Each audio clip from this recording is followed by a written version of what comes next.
I'm Meredith Porterfield, and I'm Program Manager for Columbus Area Labor Management Committee. One of the ways to avoid conflict is to use appropriate constructive feedback. That's what we're going to be talking about in this webinar. Constructive feedback can be just providing instruction or showing how to do something better or make an improvement, or it can be sitting down with an individual and having a conversation on how to make an improvement or what to do better, or maybe it's a behavior change that needs to be corrected. Constructive feedback is needed so that there is a clear understanding of just what is expected. It also is needed to help identify how to make changes and to live up to those expectations. And when it's done appropriately, constructive feedback can build relationships, but that's only if it is done appropriately. Because if it's done inappropriately, that's when it destroys relationships and conflict occurs. A rule of thumb is constructive feedback should never be done in a way to hurt a person or cause any damage to their self-esteem. It's important to treat people with respect and dignity, treat people as you would want to be treated. If something needs to be corrected, such as a particular procedure or maybe a behavior change, it's important to make sure that the person is clear as to what needs to happen in order to make those changes. It never should be done in a threatening situation or as a threat.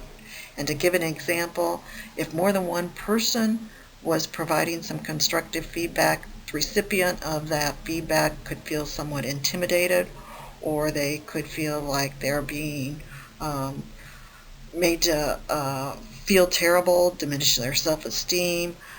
It just can destroy a relationship real quick, and you may not be able to make any kind of changes. The other thing is to, if people are angry, you need to allow for a cooling off period. So you want to try to avoid things from being said that you would regret in the future.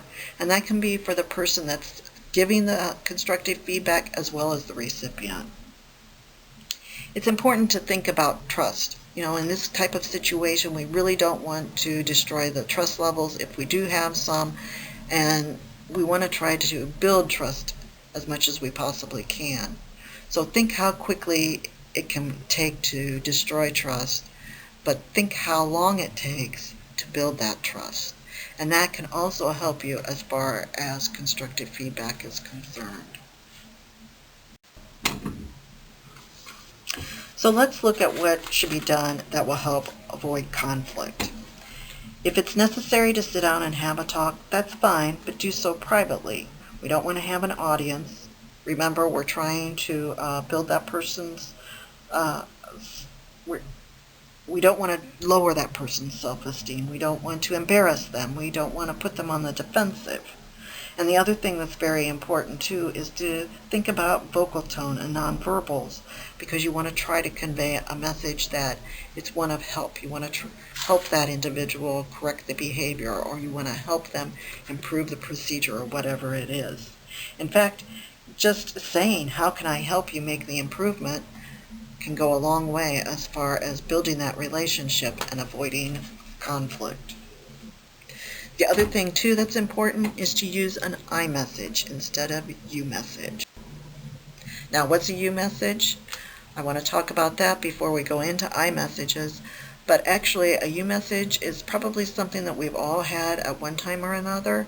It's something you definitely want to avoid, because once you use a you message, that's when the conflict can occur. Examples of you messages are, "You really aren't doing your job. Clean up this mess," or "You better change your attitude." And again, you want to try to avoid those type of messages. Why? Because communication ceases, people get angry. Think about when you've been a recipient of one of those you messages. It probably put you on the defensive, and like I said, you probably were quite angry about it. You didn't want to have a relationship with that person anymore, and it just destroys the relationship.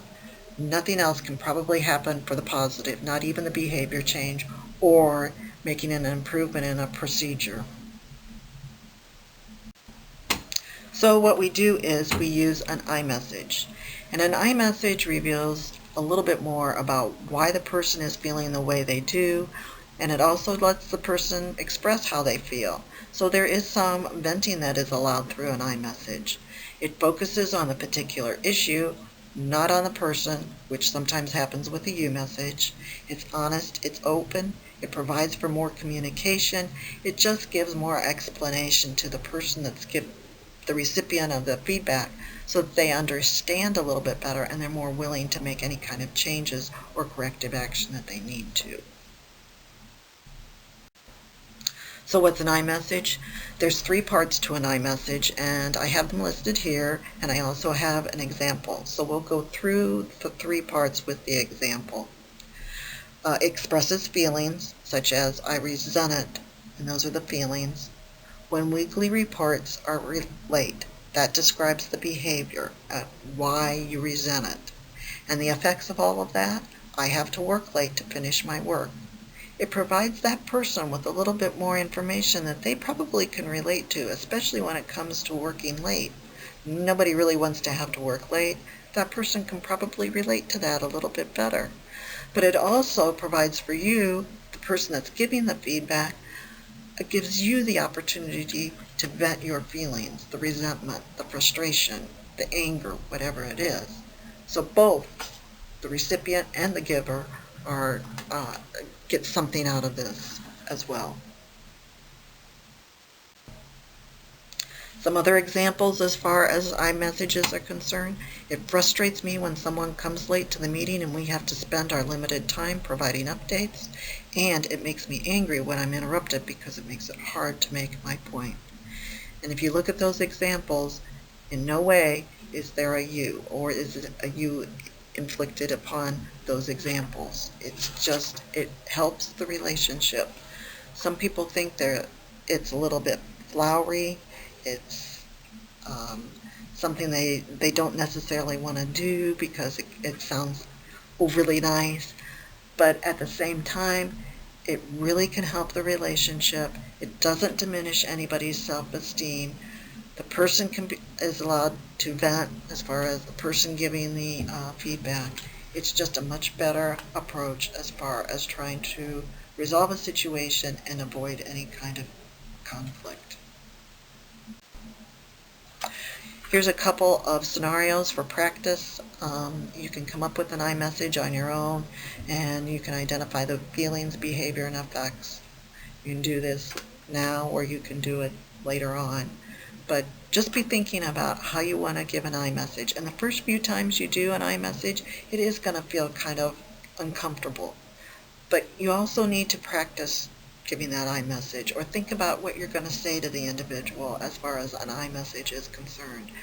At least try it and see how it works. I think the results will be a lot better than, say, a you message.